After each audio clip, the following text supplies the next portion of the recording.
Peggy 18. Homefront multiplayer is large-scale warfare. Complete and total bedlam. Epic vehicular warfare. Fast-paced, Exciting. fun. Homefront multiplayer takes place during the occupation wars.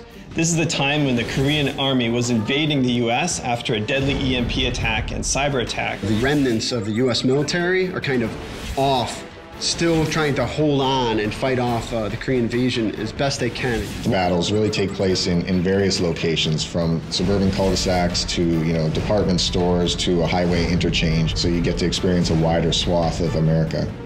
The multiplayer design goals really stems from wanting to build a large-scale warfare experience to really be the category leader in that audience. Make it accessible, make it intuitive, but most of all, make it a lot of fun. So you have infantry, you have drones, you have tanks, LAVs, helicopters, all those brought together in the battlefields. There's a lot of action going on. When you play Homefront, there's a tank rolling in, getting blown up, there's a helicopter overhead. We want to bring all those tools together into a really tight, cohesive package. What we're really trying to do is make the game play different than any FPS that you played before.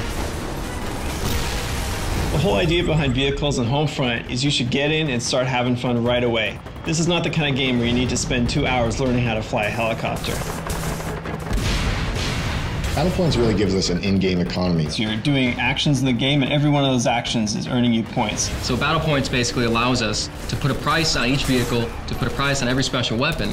Rather than just saying like, oh great, you captured that objective, here's some experience, we're saying, hey, you captured that objective, that's great, now here's a tank. You can buy everything from tanks, helicopters, to drones, to additional ammo for your RPG.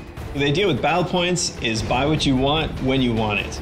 So if you're fighting a vehicle and you need a new rocket launcher, you can pick one up right on the fly. The near future setting for Homefront gives us the ability to bring in some near future technology like drones. What drones add to the game is a lot of new and interesting types of ways to fight your enemy and to fight them without putting yourself at risk. I may spawn in the game initially and deploy my recon drone, and I start marking different targets. Ground control, everyone races for these 3 objectives, and then when you capture an objective, you start gaining points. Now, when you gain enough points, it'll actually push the whole line over to the enemy section.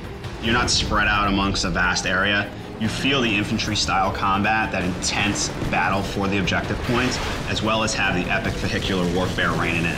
Ground control is different from other objective-based game modes because you get to fight over new spaces. The objectives will move to different locations, and you'll have to use new strategies when you get to those areas. So in essence, you're not just playing on the same map for 12 to 15 minutes, you're playing on 2 or 3 different maps, because all the gameplay is localized around those objective points. And as players start earning points, you're going to start seeing some tanks on the field, some helicopters. The battlefield evolves in a way that you see something different every minute that you're playing.